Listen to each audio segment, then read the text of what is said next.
From the Scarlet Speedster getting a soft introduction on Arrow, to Grant Gustin being the most iconic Oliver Queen-approved hero in all the universes. Here's how The Flash and Arrow are super interconnected. Let's start off from where it all began in the first place, as a small role on Arrow. So basically, the CW planned to have The Flash show up in about 3 episodes of Arrow, where he fought alongside the masked vigilante. But they changed their plans since everyone loved The Flash so much. In the second season of Arrow, the character was supposed to be in just a few episodes. The superhero's secret identity, Barry Allen, was revealed in the 8th and 9th episodes. With the amazing reception that Grant got, the network decided to gamble on it and gave The Flash his own TV show. Instead of sneaking the speedster story into Arrow, Season 4, Episode 20, the episodes he was supposed to originally show up in would have handled his backstory. But Greg Berlanti and Andrew Kreisberg made an executive decision. They onboarded Jeff Johns and David Nutter to direct Flash's pilot episode. This brilliant choice was made after the top people at the CW saw how well episodes 8 and 9 did. They decided that the Flash's story would be developed more with a pilot episode's bigger budget than with each individual episode's smaller budget. So he was introduced as the forensics investigator for the Central City Police, who went to Starling City to look into a string of thefts that were linked to a tragedy from his past. And since then, we've been by Barry's side to help him figure out who murdered his mom. It's been quite a run, and it finally came to an end after almost a decade in 2023. But none of it would have been possible without Arrow. Let me explain how the two are interconnected. So, from introducing Flash to making cameos on his show, and then to the Speedster going to Starling City to help the vigilante, they've been connected from the very beginning. In Arrow Season 2, fans were introduced to Barry Allen as the Flash in a sneaky 2-part story. He first showed up in The Scientist and then in 3 Ghosts, where he helped Oliver Queen and his team fight Cyrus Gold. When he got back to his Central City home, he was hit by lightning and put in a coma. When he woke up, he had superhuman speed. And so, the Scarlet Speedster was born. Now, fans know how different the two heroes are. Oliver Queen is basically Batman with arrows, while Barry's super sweet and has a very positive view on life. So, he's basically the Superman to Queen's Batman.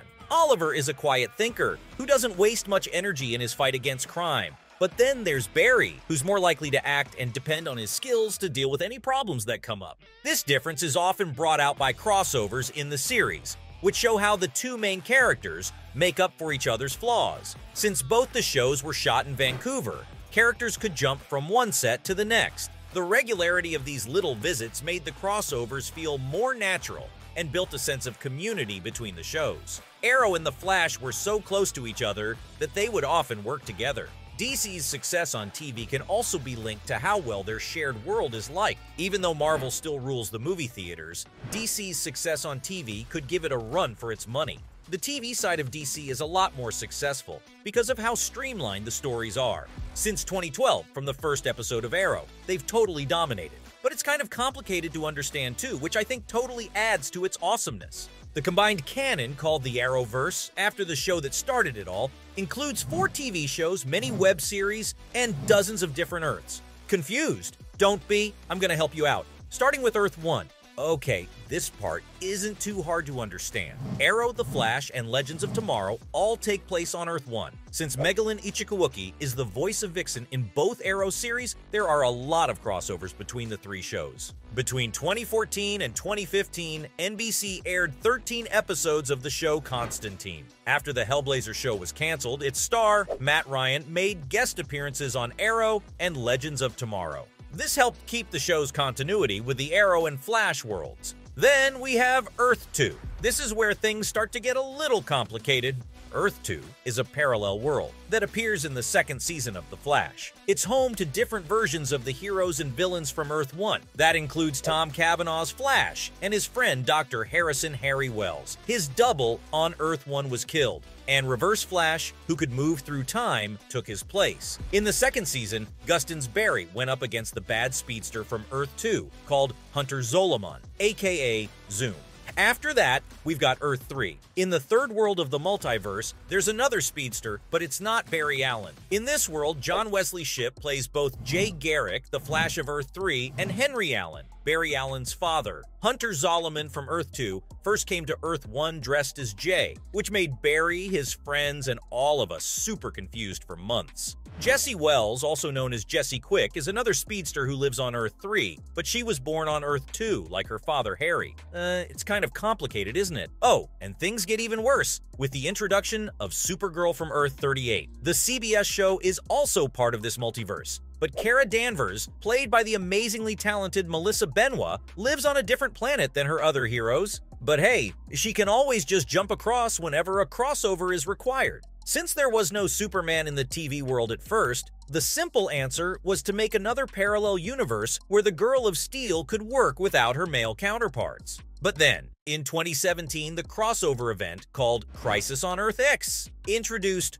Earth 53, or Earth X. In this world, the Nazis won World War II, but it doesn't have a real name, because no sane person from any of the other Earths has ever gone there on their own. Now you get why fans love the show so much. It's so interconnected and makes such beautiful sense that it's won the hearts of millions. And while we're talking about The Flash, all the credit for that goes to Grant Gustin, who literally gave us the speedster of our dreams. I mean, even Stephen Amell knew right away that he was perfect. Yep, the guy who plays the no-nonsense moody superhero thought that Grant was made to play this character. And we can't really disagree with him because he's right. On an episode of Inside of You with Michael Rosenbaum, Stephen couldn't help but gush over his crime-fighting partner. And it started at his very first table read with the actor, where he met the 33-year-old for the first time. Gustin had to do a table read with people who'd already made their place in the DC universe, and Stephen was really impressed by the way he kept his cool. Here I thought speedsters heated up under pressure, but of course the Glee star crushed it. All Stephen could think of during the reading was that they made the right choice. The Green Arrow star went on to say that their friendship had gotten stronger over the years, and that Gustin was one of his favorite co-workers in the Arrowverse. There have been many animated and live-action versions of Barry Allen, but only one could hold its own in a marathon, and that's our man Grant Gustin, from John Wesley Shipp's Barry in the 1990 TV show to Ezra Miller's version in Batman vs. Superman: Dawn of Justice. No one comes close to Gustin's performance as Barry Allen. When the last episode of The Flash came out, fans were devastated to see him go. Since the pilot episode of The Flash in 2014, the show has been a critical and commercial hit for 9 seasons. During that time, Grant has perfectly portrayed the show's main character's strengths and weaknesses. He's also brought the comic character to life in a way that no other actor has done before or since. He's had the best story arc, so no wonder he has Stephen Amell's stamp of approval.